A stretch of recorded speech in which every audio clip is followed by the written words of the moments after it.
The game itself is the fun. It is the exercise of your brain, your creativity, your imagination, the interplay between each other. I mean, I just write books. That's what I do. If I want to use my imagination, dude, I just put pen to paper. I don't need to grab another guy and a bunch of dice to do that. And you know what? You do also drink beers while playing. Like, what's wrong with you? Well, dude, in this regrettable time of my life, I was like 13 and hadn't yet discovered the wonders of day drinking. Okay, fair enough. I was doing the self thing sober.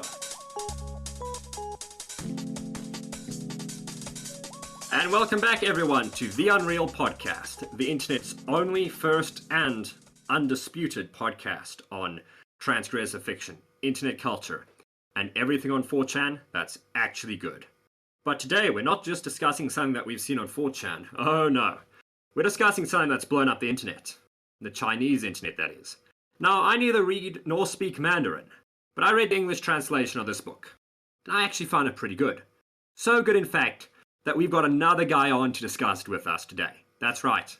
We're talking about the three-body problem. And we're being joined by science fiction aficionado, James Krake. Welcome, James. Thanks for having me on so I can share my perfectly correct opinions about the three-body problem. Lovely, lovely. It's great having you here, man. And as always, I'm your host, L.A. Labuschagne. I've written 2 books, appeared in a couple of short story anthologies, and got into more fights than somebody probably should have. I mean, just today, I broke into a university office and stole a pair of banners. What I'm using them for, I haven't figured out yet, but I've got them.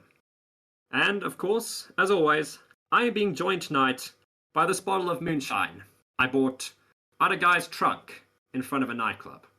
It pairs very well with stealing banners from university property. But I'm not doing that tonight. Instead, I'm pairing it with my co-host, Rhyme. Howdy.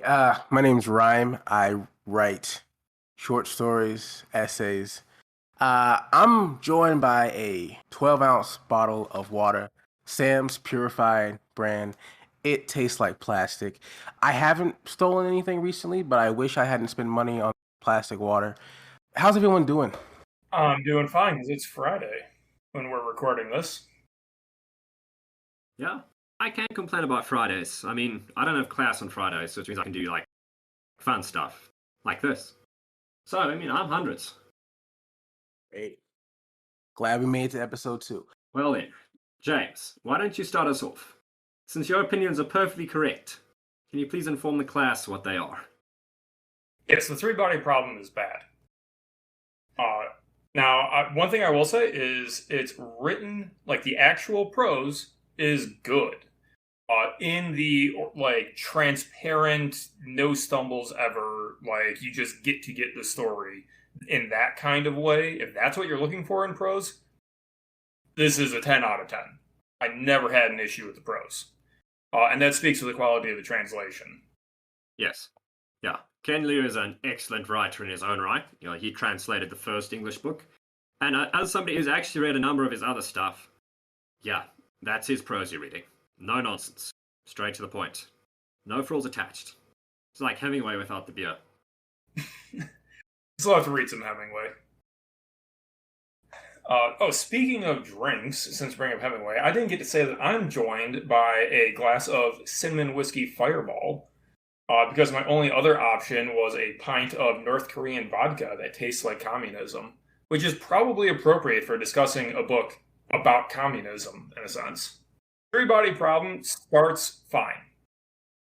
My problems with it begin, full spoilers. There's no way to discuss the problems with this book without discussing spoilers, so I apologize to anyone listening to this podcast who is considering it, but... Yeah, I mean, the book was written in, like, 2008. It's not getting any less unspoiled. Yeah. So, the beginning is great. And then it really goes to crap when the main character meets up with the Earth Trisolaris Alliance people in the bar. Like, that for me was like the exact moment where all the promises in the first third of the book just started failing. Right. And what would you say these promises are? The absolute peak of the book was when he first gets into threebody.net. And if I'm hopefully I'm pronouncing this right, Cixin Liu was setting up straight up like modern science cosmic horror. This was like the best of H.P. Lovecraft, except brought to current understanding of physics. It was laying out reality is a lie. Our entire concepts of the physical dimensions can be wrong. What if we are living in just a random happenstance? And unfortunately, it's not like H.P. Lovecraft, Cthulhu farted and now the world's going to shit. No, it's aliens. Not like god aliens, just douchebag aliens. Pretty stupid aliens, actually. Like at the end of the book, one of the defining sources of tension is that humanity is accelerating through technological phases, and they've been taking tens of thousands of years to go from like the Industrial Revolution to the nuclear age instead of a couple hundred, and then 10,000 years to go from the nuclear age to the information age instead of a couple decades. Like that just means the aliens are stupid. Yes. Yeah, that's a major plot point in the whole book series is this idea of scientific leaps. That technology can suddenly accelerate. Except, of course, for our friends and invaders, the Trisolarans. Named as such because they come from Alpha Centauri, which, unlike in real life, is this crazy, system of 3 stars that are orbiting each other and devouring their own planets. Yeah. I mean, it is a 3-star system IRL. But it's a lot more stable. Sure.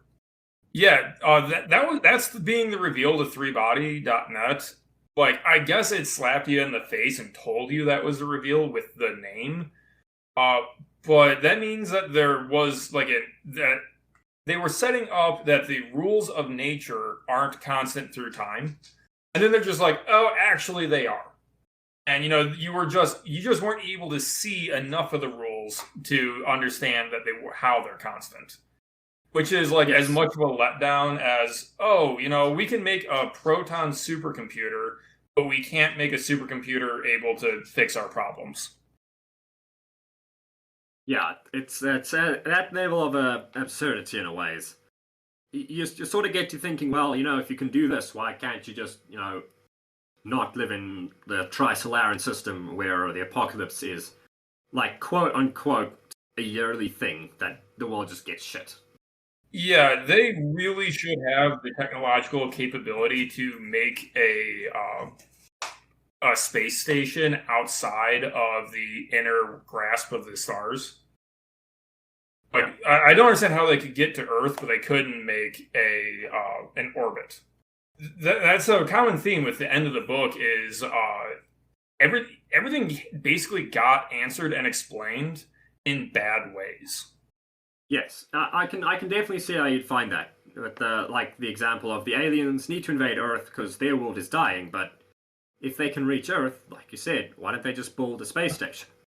And one of the major issues in the book is the 3-body problem, which for people who haven't watched YouTube videos on this, it's basically the idea that things orbit each other. Presuming that space is real, that things orbit each other. And if you have 2 things, you can plot how they change in space in relation to the other thing, the distances between them. You can prove this mathematically. But the minute you add a 3rd thing, you can't prove this anymore, and the orbits become unpredictable. Well, I believe precisely we don't have an analytic solution once 3 bodies are involved. And we can't do it numerically because no matter how small you make the steps, every increment has an infinitesimal amount of error, and it is a fundamentally chaotic system, so any source of error gets magnified. Yeah, precisely. Predicting the weather. Now, as to why the Proton supercomputer can't do this for us, we are not told. So the book's solution and does the book threaten to have some sort of fictional solution to this problem at the end of the book, and then abandon that to write about aliens? Well, one of the premises is that there's a human who seems to have a computer algorithm able to derive solutions to the 3-body problem. Huh. It's described as like an evolutionary guess and check, which is not the solving tool that the author thinks it is, because like Hey, he's aware that that it can find certain cyclical solutions, hey, but you going can't on rederive to an actual analytic solution from that kind of thing. going on the Yeah. idea of a guess and check right quick because I wanted to use that in a similar capacity, and I want to see what you think is inadequate about that. Yeah. Also, James, since you've mentioned these terms analytical and numerical, what do they mean in this context? I mean, I failed math and dropped out of high school, so presume I Oh, know nothing. so you took calculus, right? Yeah, I took a year of it.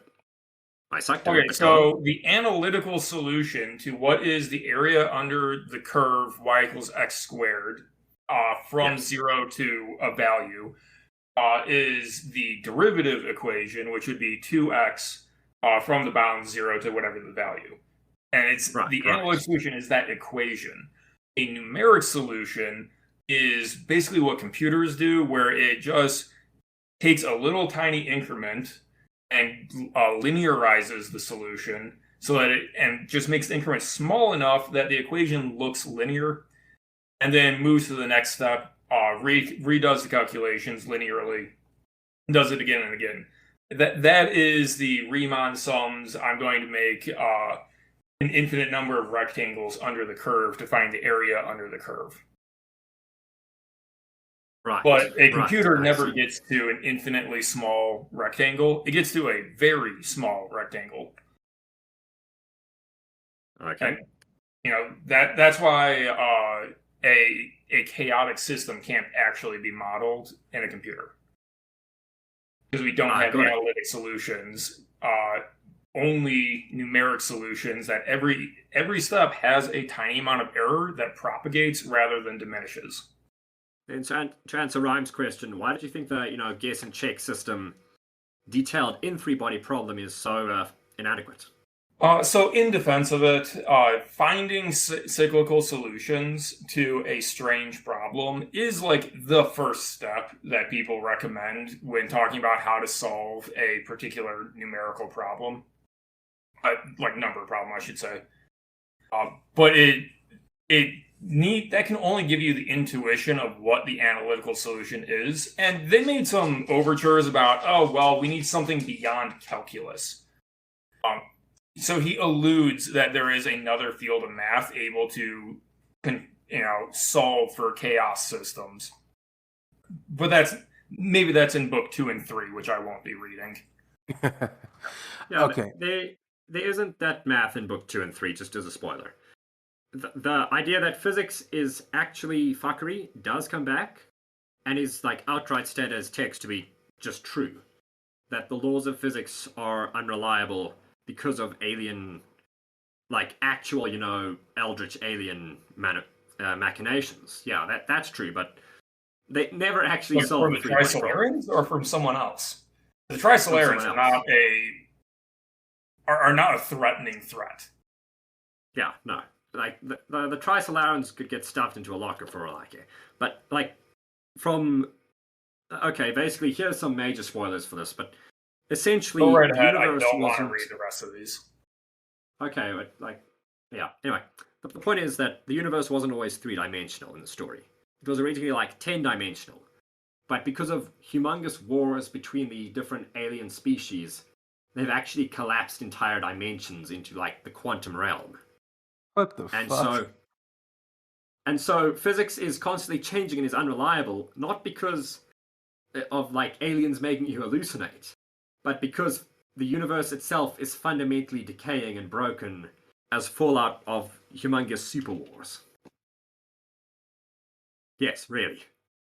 All right. So how is this present? Is it just hand waving mysticism? Oh, there were. How does it justify or present the existence of a 10-dimensional universe? The universe is 10-dimensional. Like, our universe has 10 to 11 dimensions, and the other. So, after X, Y, Z in time and imaginary time, the other 6 or 7 are described as small. like the entire span of the universe would be measured in millimeters in these dimensions. Uh, I'm not a quantum physicist to be able to explain that to you. Yeah, basically, like Cixin Liu did not make that up at all. No, it's like some of this is actually based off real science. It's just the conclusions he draws from it are not good. So, in the book, it's like all 10 dimensions were originally big. But the problem was that they're decaying. And in the second book, they actually get to this. And specifically, the ship drives, the spaceship drives through this section of 4-dimensional space. And they ask, a 4-dimensional alien who's just chilling inside there waiting to die, like, dude, why is, things 4D now? And he says, because everything was originally 4D, and then we had wars that shrunk it. And through that, the human protagonists extrapolate, well, it wasn't originally 4-dimensional either, because if the 4th dimension got shrunk, so did 5th and 6th and so on. So that's basically how it's revealed in the book. Yeah, that's book 2, The Dark Forest, which is like the opposite of book 1, in which the prose isn't very good, but the ideas actually go somewhere. Well, maybe it is better, because I definitely felt the 3-body problem when it ended had really accomplished nothing. Also, are the characters better in book 2? Because I could not have cared less about anyone in this book. Yeah, no. Like Dashi, the policeman, he's I did the only good Dashi, character in the entire he's series. A bit role. Yeah, Dashi gets a lot more characterization in the second book, and it's like, it doesn't make the book worth reading if you didn't like the characters, because frankly, they just don't actually have personalities. They're, the standard, this is big dumb object science fiction. The characters are just there to talk about the big dumb object, which in this case is the 3-body problem. Or later on, the Dark Forest theory. Yeah, basically, the Dark Forest theory itself is like the thing that really made the series take off, because in the first book, for some reason in China, sold very well, but the second one made it massively popular because of this idea of the Fermi Paradox, which is, why do we look like we're alone in the universe? My answer to this is that space isn't real and aliens are demons, but for like a scientific answer, Cixin Liu says basically, because all the aliens are hiding. Because if an alien would jump out, he could invade you, and that would be fucking terrible. So you have to explode him if he jumps out immediately. And so all the aliens are hiding for fear of being exploded. That's a pretty common solution to the Fermi Paradox. Yeah, we could derail if you want, because there's a physicist, someone put together a pretty good explanation that the Fermi Paradox isn't a paradox at all. It's just people were calculating the probabilities wrong. It's the grabby alien hypothesis, I think he called it. And he ran the numbers and was just like, humans are probably the second alien species capable of going to space. Right. Okay. And it was actually really interesting and a better solution than nuclear submarines, in my opinion. Okay. So that, like, then your answer to the Fermi Paradox is just the probability of actually getting space is so low that, of course, we have. So to quickly explain the grabby aliens, which I'm probably basically going to use for my science fiction, is the idea is it's a low probability that a species will achieve interstellar travel. And once they do, they will start expanding into the habitable volume in all directions at some rate lower than the speed of light. Right. And therefore, there are going to be other civilizations that also start that transition before species A reaches them. And then they're going to expand and set up their own boundaries. And like the second assumption of grabby aliens is that once the grabby aliens control the area, no other species will evolve to compete with them, because that's why chimpanzees aren't in the Iron Age. We would never let chimpanzees do that. Yes. Interesting. And just because once you get like 5 alien species expanding around, as a fraction of light speed, you will basically consume all available space. You'll go from it's exponential. You go from everything's empty to everything's full in like, a couple percentage points of the total time. Right. Because right. we are at this stage of evolution, we're not controlled by a grabby alien. Obviously, we would know that by now. So there's probably almost no other aliens allowed, because otherwise everything would be controlled. I see. Okay. And that makes a lot of sense. Hey. Yeah. Hey, you want to get a little abstract for a second? Just Sure. asking Weaver about something. So my gist, just hearing you guys describe this plot, is a lot of hand wringing by this. Is Cixin? I don't know how to pronounce the name. Is Liu like a proper, like a science? Does he have a science background? Yeah. He's a Okay. I believe is an actual engineer. I think he's an electrical engineer. There seems to be a lot of hand wringing about the inadequacy of tools. Do you think the inadequacy of our ability to observe the universe, how deficient does that make our ability to, I guess, analyze what's actually going on?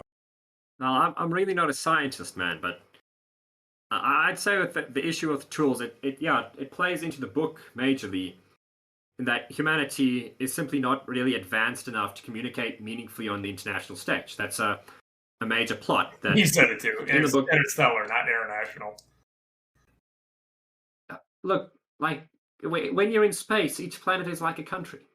Yeah, pretty But much. anyway, So there are plenty of people that wonder whether the electromagnetic range, radio waves and so on, and visible light, are even the correct way to be trying to communicate with aliens.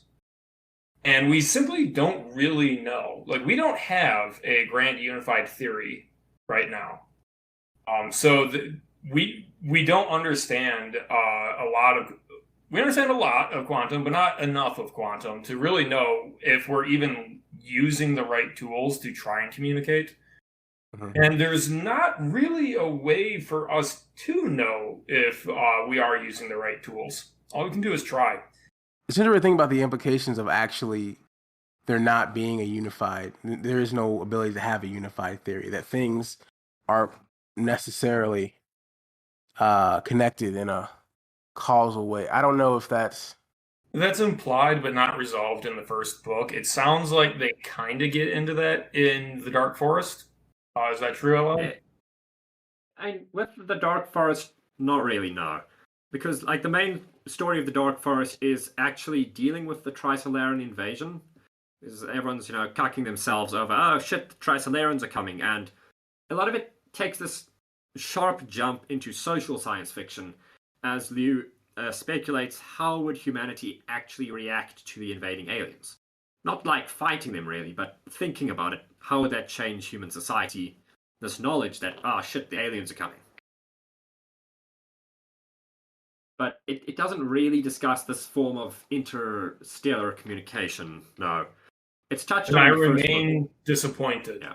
Because the promises about breaking down our concept of reality was by far the most interesting thing he wrote. Yeah, that's touched on in the fourth book, which is written by a different author. But then again, I recommend the fourth book even less because it's fan fiction, and you can tell when you read it that it's fan fiction. Is the prose not as good? They make Haruhi references. It's like... Alright, note to self, I'm going to reference Haruhi in my next book. Yeah. Like, the plot of Endless 8 is discussed in the novel. It's like a major way in transmitting a particular theory that the guy has. He mentions Endless 8 by name. It's that level of absurdity that you can tell it was written for an internet audience. But also the sort of internet audience who thinks, oh yeah, Haruhi references are hilarious. I mean, Haruhi was really good. Yeah, I mean, in my defense, it is really good. I didn't like it. I mean, I like the light novels, but I didn't like the anime. Just didn't really have like a good waifu to me. That was my. I think we're gonna have to have another podcast discussing Haruhi. We don't have time for yes, it certainly. here. Yeah. So yeah, like the fourth book, it also it tries to do like Christian themes, but the problem is that the guy doesn't actually know enough about Christianity to really lean into the themes. So it seems like he's just grabbing random Christian theological terms and hammering them onto completely different ideas. And like, as the So actual I got an theologian, abstract question for the two of yeah, you. that's not nice. There's no right or Yeah. wrong answer because it's purely about taste. How do you two feel about God in science fiction? I mean, listen, the science fiction authors, contemporary science fiction authors, don't fill me with confidence in their ability to creatively handle something. So my biggest distaste with science fiction is for things to be trite. Because science fiction is so exploratory, it's so rooted in like concept. Concept is the basis for so many great stories more than any other aspect of storytelling. So for them to trot out God and do something trite with it, it's just vomitous. It feels like science fiction. We can talk about this like, after LA answers, but it feels like science fiction authors are sometimes afraid to be great. Yeah, I definitely say so.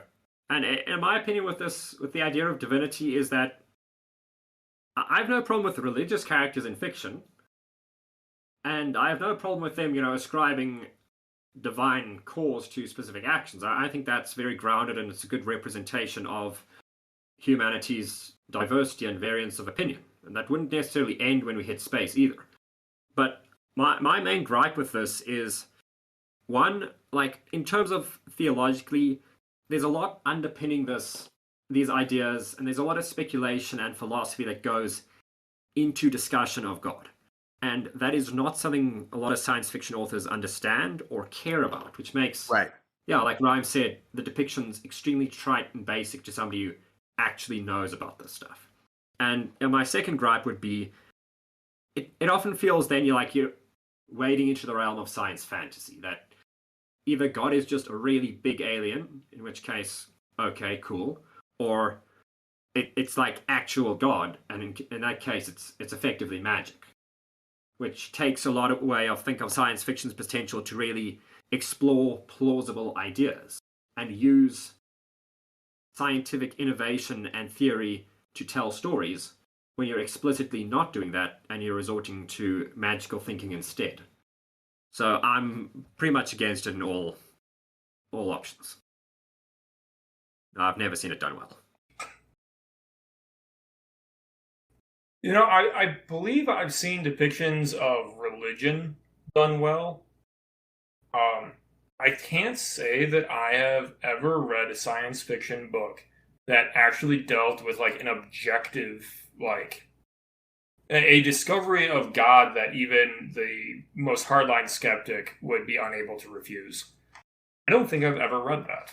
And maybe a viewer to this will just be like, oh, you uncultured swine, here's a dictionary of them. But it's No, extraordinarily obviously, rare. It's like sci-fi authors are allergic to touching on it because they think they'll be science fantasy. I think there's too much philosophical heavy lifting required.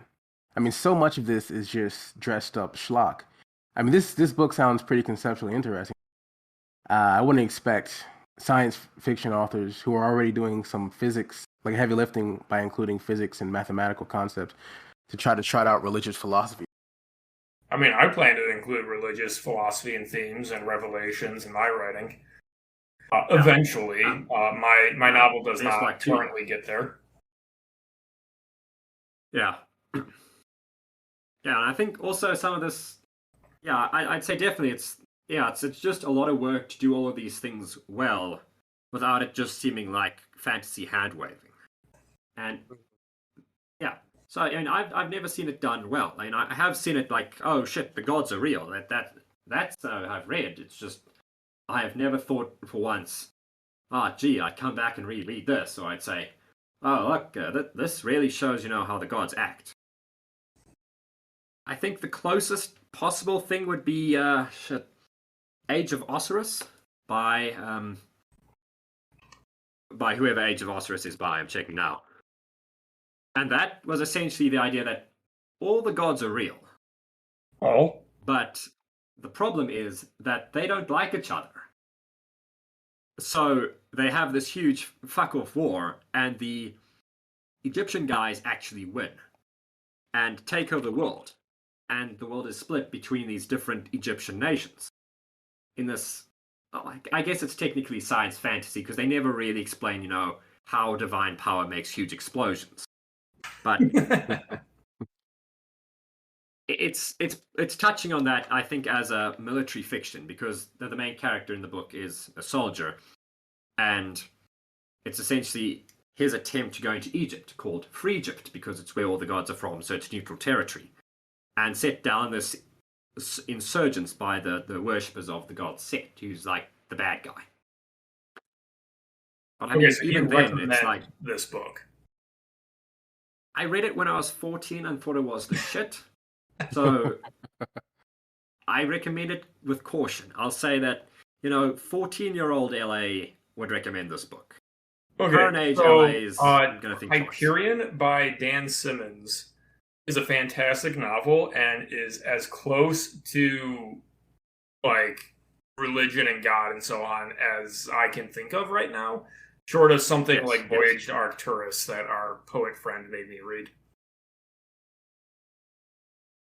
My condolences to being friends with poets. Yeah, yes, it was by James Lovegrove. That was it. It was James Lovegrove in his series Godpunk. And he's done like one for each major religion except the Abrahamic ones. So you got like the Age of Zeus, you got the Age of Odin. I guess the Age of Zeus is actually science fiction. My complaint was that it was just not good science fiction. It's like the Isle of Dr. Moreau, except instead of, making horrific furry people, this mad scientist has invented gods. And has turned himself into Zeus and taken over the world until he's killed by a bunch of guys in power armor. Hard 3 out of 10.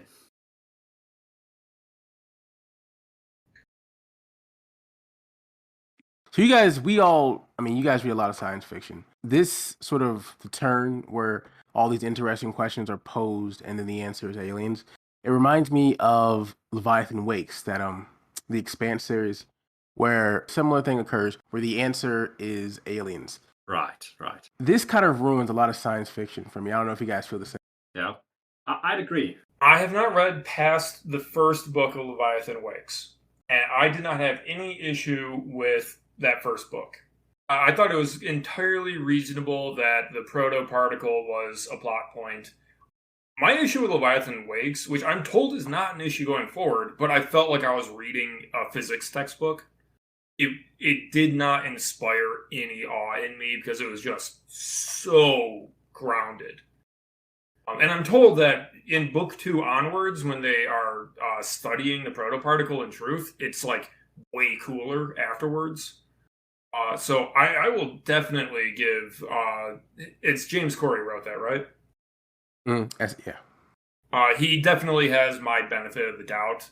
I think the biggest disappointment on that front I've had was a novel called Pushing Ice, if I recall correctly, where the plot there is a deep space comet harvester latches onto a fleeing alien craft to study it. Then they get stuck in this like horrible thing, and that one I don't want to spoil. But I will say that it explicitly fits the bill of like the worst way for it to answer, oh, but it was aliens all along. Like the very last chapter or so made me like very sad. Right. Are you going to spoil it for us, or are we just going to have to sit down and read this book? You know what? It's actually still a recommendation, so I don't want to spoil it. But I will temper you with the ending is not very good. Fair enough. Yeah, I don't know. With the Expanse, finding out that the answer was this big plot point MacGuffin, the answer was just alien jizz. I don't know. I always expect more when the concept is that grand. Are you still talking about Leviathan Wakes? Because that was definitely Earth versus Mars and versus separatist conspiracy stuff. And dabbling in a bit of alien research, I thought was completely fine.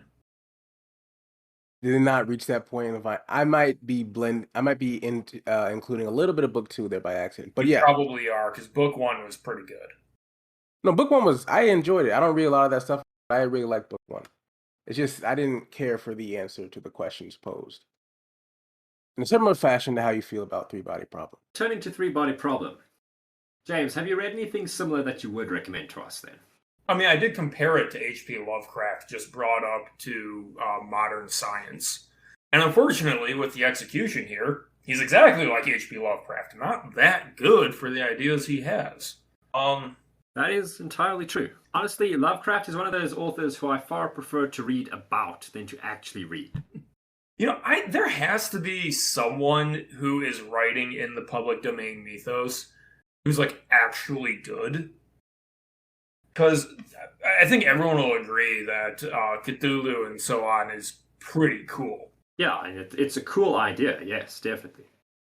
I mean, Lovecraft spawned a whole genre of that kind of fiction, if that's what you're into. Legati, I don't know who's the good example Legati from there. Surely there's someone who is, like, head and shoulders above the rest, and I just don't know who that is. In that genre, it's probably Legati, Thomas Legati. Yeah. Second podcast where we've pimped Legati. Yep. I shall have to add. We're not funded by Legati, but we could be. I mean, Robert E. Howard at least touched on the setting and mythos. Means it's a shared universe between him and Lovecraft, at least at first glance. So, but the problem is it just takes the things in completely different directions.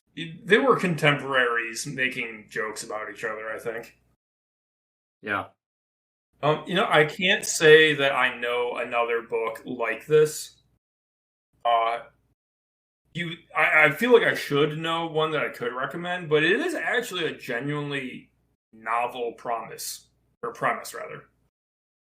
So I can't answer you. I don't have a better version of the Three-Body Problem. Right.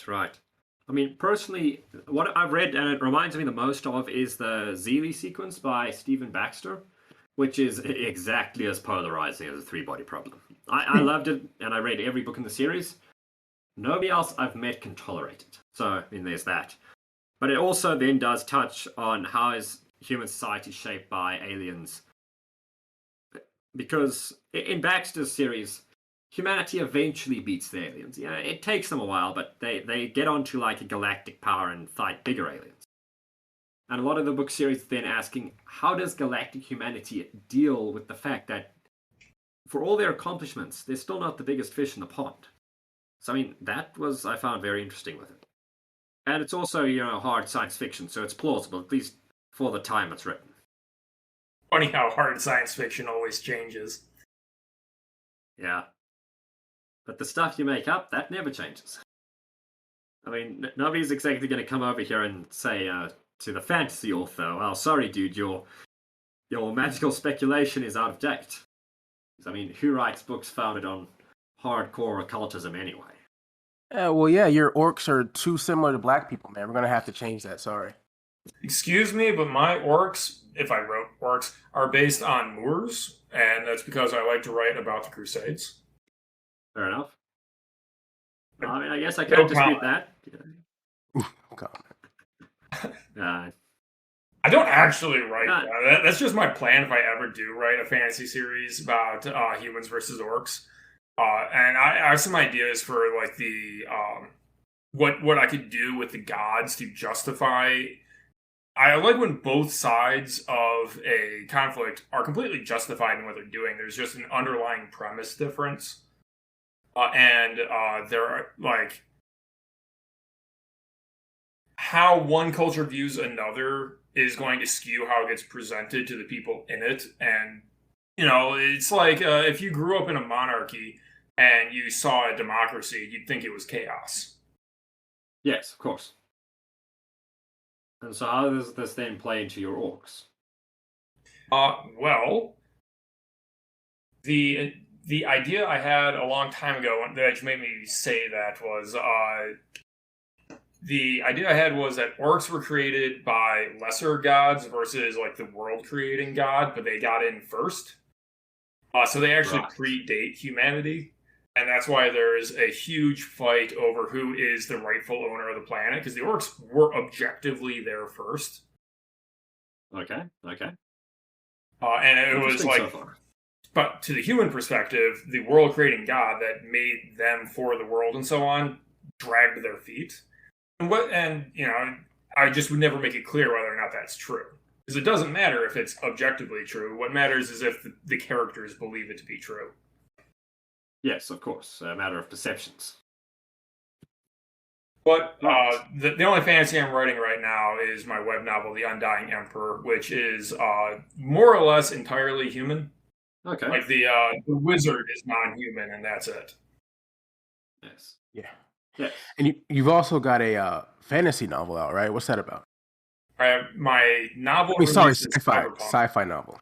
Cyberpunk. Yeah. Yeah, that is a detective series in the year 2140. It's kind of hard to describe. It's a lot of common cyberpunk themes, except updated to 2020. Like what we were discussing with what is hard science fiction changes as the years pass. The cyberpunk that defined the genre is today. Like we have more advanced technology today than what is depicted in Neuromancer, with the exception of Wintermute. Okay, we don't have Wintermute. Yes. But we're basically in the cyberpunk dystopia of 1980. So the technology does have to move a bit more nowadays. So, the virtual reality has to be a bit better, a bit more immersive, more like the Matrix. That's kind of the theme with my world developing is all the technology is just more. Like, instead of smartphones, people have neural implants, generally, that handle all their calls and browsing the internet and stuff. And people are basically acting the same. And all the technology is slightly better. All the societal problems are slightly worse. Yep. That sounds like next year. Yeah, man, that's something I've definitely noticed with cyberpunk, especially myself. Is back in an extremely regrettable period of my life, I used to be into tabletop role playing. And regrettable? Did you just say regrettable? Yes. Tabletop role playing is great if you have the right people. Like, even if you have the right people, why not just drink beer and play darts? Imagination. Not the same.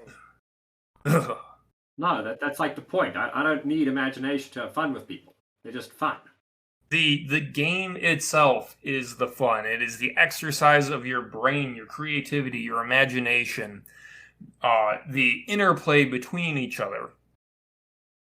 I mean, I just write books. That's what I do. If I want to use my imagination, dude, I just put pen to paper. I don't need to grab another guy and a bunch of dice to do that. And you know what? You do also drink beers while playing. Like, what's wrong with you? Well, dude, this regrettable time in my life, I was like 13 and hadn't yet discovered the wonders of day drinking. Okay, fair enough. I was doing the cells thing sober. It was harrowing. I think everything you do at 13 is regrettable. True. But I mean, I was like doing it as part of the high school tabletop gaming club.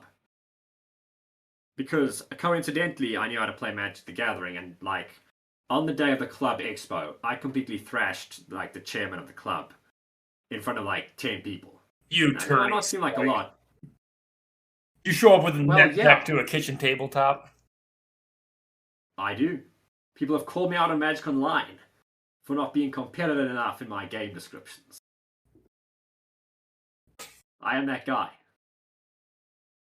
Based. I play to win. Yeah, it is pre-based, and that's I've been kicked out of groups because I was playing too well. Yeah. I mean, that's like the problem with role-playing. You can't play too well because you actually, have to have like conversations with people. You can't just roll dice and win. Fair point. That's a real problem with role-playing games, is there's multiple ways to play it, and I've never seen an entire table want the same type of play. Because if you want to kick in the door and roll dice and murder people, like, that's an acceptable way to play the game. Although I'd argue that there are board games better for that. Yes, of course. And if you want to sit for 3 hours strategizing how to pull off an assassination, that's another way to play the game, which is a lot of fun. But if 2 people in the group try and spend 3 hours strategizing, and the other 2 just want to kick in the door, they're having a bad time. Yeah, and then the problem is you got the 5th guy who wants to roll to seduce everything and he encounters. That's a whole different access. Literally, you can blame 4chan green text for that.